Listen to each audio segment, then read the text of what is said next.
Oh, hey there. Are you done binge watching your favorite anime series? Do you ever wish you could make that action happen in your next Dungeons & Dragons game? Well, I did, and this is why I'm building Universe Zero Tabletop RPG a little differently. Sure, you can take your turn to smash a like button while your friends click the follow, but it always seems like you never get enough actions or decisions per turn to like, follow, and subscribe. What's up with that? Any case. So instead of players only having one turn per round, Universe Zero allows your characters to have as many as their initiative dice pool allows them to roll. Because here at Gravity Fail Studios, we searched high and low for an existing system where action felt earned and player decisions can greatly impact the flow of the game. Sure, we looked at systems like Dungeons & Dragons, but it was a bit too rigid. Next, we looked at Pathfinder, basically the same. So we looked at games like Daggerheart, that hot new game that everyone's talking about, that feels a lot like Dungeons & Dragons with less steps, but also more. None of that had the crunch, the verb, the vibe, the sparkle that we were looking for with the clear guidelines and opportunities we needed to play.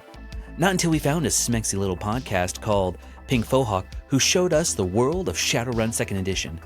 We bought the books, played the games, ran the numbers, and within those coffee and glue, God, I hope it's glue, stained pages, we found dynamic initiatives. Yeah, we know that there are some homebrew rules and systems out there that use something kind of similar to this, where you have Monster of the Week, Fable, or so on, where they're mostly rules light. But this, dynamic initiatives, this is directly tied to your ability scores. This could go up or down. This was fun, and this gives you, as the DM, tools to settle disputes about initiatives and also tamp down all those rule lawyers who want to say, well, actually.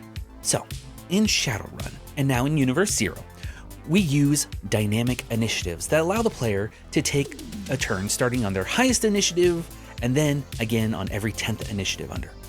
And this is how it works. You roll an 11 on your initiative, you go on initiative 11, and you go on initiative 1. You roll a 31, you go 31, 21, 11, and 1. Now, if you only roll a 9, I'm looking at you wizards and clerics, you only go once per round, so you better make your turn count. And to top it off, we want it to be even more anime inspired. We say that your character gets their action, bonus action, reaction, and movement on every turn. And whatever part of your action economy you don't use, you lose by the start of your next turn. Sure, you could do something like this for Dungeons & Dragons, but all your characters would blow their loads in the first round. Not to mention, fighters and dexterous characters would probably be a bit too OP compared to spellcasters. But maybe that's not a bad thing. Anyway, here at Universe Zero, your actions are limited by your dice pools. As you expend them, they refresh at the top of the next round, if anyone's still standing by the top of the round. Just think of your favorite characters dodging in and out of combat, using wild techniques and finding places to hide as they charge up for their favorite super ultra attacks to give the enemy everything that they have. Looking at you, Vegeta stands. We found using dynamic initiative, this keeps players focused on the game and they pay attention to the actions as they move and maneuver themselves and the enemies in combat, so they can unleash devastating team abilities or hit with the big bang blasts. The ability for your enemy to gain the upper hand at the start of a round makes character choices all that more impactful, as you no longer are fixed into the railroad classic play style of Dungeons & Dragons. You know, the one that your friend from high school showed you as they had their little power trip, forcing you into the system that you now keep because it's tradition. Anyway, instead of just running, hitting, dodge, hit, blah, blah, blah, cast a spell.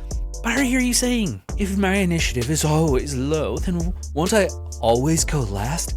What's the fun in that? Well, this is an anime RPG after all. So use your ability score points that you get when you level up or train to increase your power or speed. Get a cybernetic augmentation that gives you wired reflexes. Train with the Crane School so you can infuse your speed and ki into your initiative.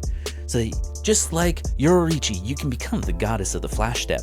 And sure, you could be fast, you could min-max, but you really couldn't do much besides move around, maybe open doors, and throw some insults at people that don't really do much. So maybe balance it a bit more and learn from your mistakes.